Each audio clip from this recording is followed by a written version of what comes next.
I'll leave him over. Yeah, no, I'm not asking you to. See, I think you are. I think you drunk to have this conversation. When you start using the L word, a guy can sober up pretty quick. You don't love me? I think you're great. You think I'm great? That's your response. You knew the rules. I was very clear. I will never leave my wife.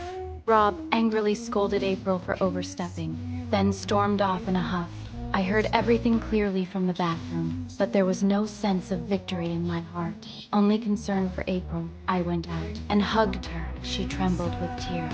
Back at home, the man who had claimed he wanted to return to the family was sprawled drunk on the sofa. Having seen April's heartbreak, I looked at Rob without a shred of pride. I walked over to the mirror and for the first time asked myself seriously, is this really the marriage I've dreamed of since childhood?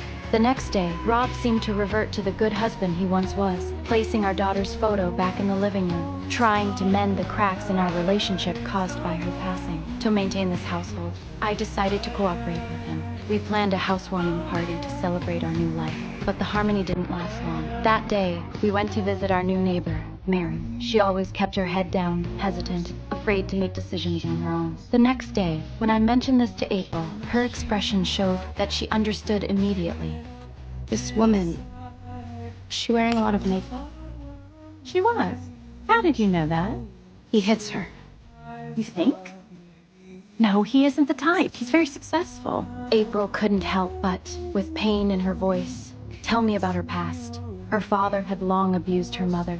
She hated his brutality and despised the neighbors who saw it yet chose to remain silent. It was also the first time I realized that some women wear makeup not to look beautiful, but to cover the scars on their bodies.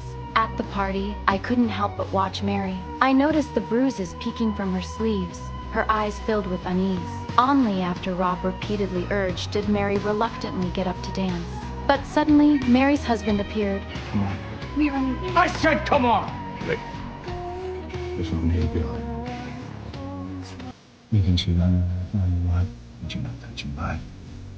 Roughly pulling her toward the study.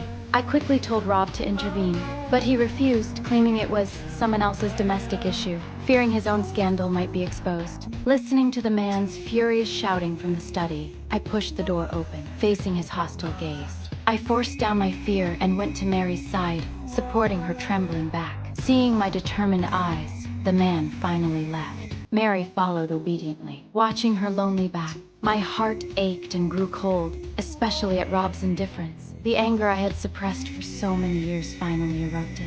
And for the first time, I confronted Rob directly, calling him a coward. But he showed no trace of guilt. He's not the perfect husband. It's not my job to judge him. Would you like the neighbors coming in here and judging you for not being the perfect mother? Huh?